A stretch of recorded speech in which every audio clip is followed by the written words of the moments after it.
নমস্কার, আজকে হচ্ছে বিজয়া দশমী। সকলকে শুভ অনেক বিজয়া, শুভেচ্ছা, প্রীতি, ভালোবাসা। বড়দের প্রণাম জানাই। তো এখন তো বেলা 2টো বাজে, আমরা রেডি হয়ে নিয়েছি।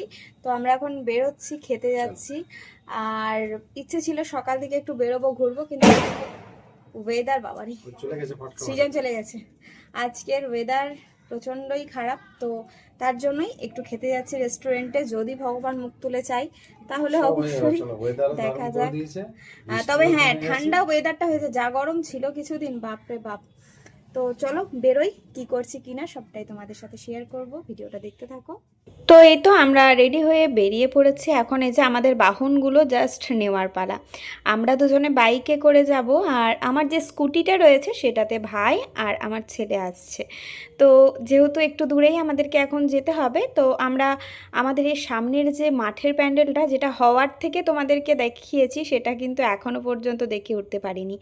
এত প্রচণ্ড পরিমাণে ভিড় হয় না, তো তার জন্যই দেখি, ইচ্ছে রয়েছে যে আজকে দশমীর দিন, আজকে যদি পারি তাহলে এটা দেখব। তো চলো, রাস্তা পুরো ভিজে, দেখতেই পাচ্ছ। প্রথমে আমরা এই যে পোলাও পোয়েট্রিতে এসেছিলাম, তো তারপরে এখানে লাইনে দাঁড়াতে হবে এখন অনেকক্ষণ বলেই আমরা সোজা বেরিয়ে গেলাম এখান থেকে, একদম যে আমাদের বিকনা রোডে, সেখানে আর কি আমি বাঙালি যে রেস্টুরেন্ট, সেখানে যাব। তো যাওয়ার পথে দেখছি যে মা দুর্গার দলে দলে আর কি সবাই আসছে, ঘট বিসর্জন হচ্ছে। আর নদীর পাশ হয়ে যেহেতু আমাদেরকে যেতে হচ্ছে, তাই এই যে ঘট বিসর্জনের দৃশ্যটাও দেখতে পেয়ে গেলাম। আর সত্যি কথা বলতে নিজেদের বাড়ির পুজো, তো তাই আজ বিসর্জনের দিনটাতেও মায়ের জন্য বড্ড মন কেমন করে। তো চলো, আমরা চলে এসেছি এই যে আমি বাঙালির রেস্টুরেন্ট। তো এখানে আমরা এসেছিলাম এর আগেও ষষ্ঠীর দিনে, আর ভাই তখন তো ছিল না, তাই ভাইকে নিয়ে একবার আসার ইচ্ছে ছিল। এখানে খাবারের কোয়ালিটি ভীষণ ভালো, তার জন্যই আর কি, যেহেতু বাইরে খাওয়া দাওয়া করবো, তাই একটু কোয়ালিটিটা মেনটেন অবশ্যই করার চেষ্টা করি সব সময়ই। তো চলো, এদিকে আমাদের খাবার দাবারও চলে এসেছে। আমরা এরকম আলাদা আলাদা করে ভাত, তরকারি, ডাল এই সমস্ত আর কি নিয়েছিলাম।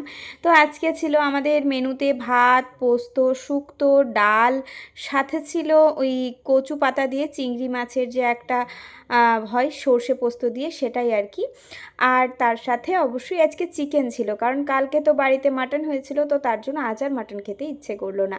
কচু পাতা দিয়ে চিংড়ি জাস্ট অসাধারণ, শুক্তোটাও ব্যাপক লেগেছে। আর আমি পোস্ত খুব একটা পছন্দ করি না, তাই সোজা আমি চিকেনে চলে গেছি।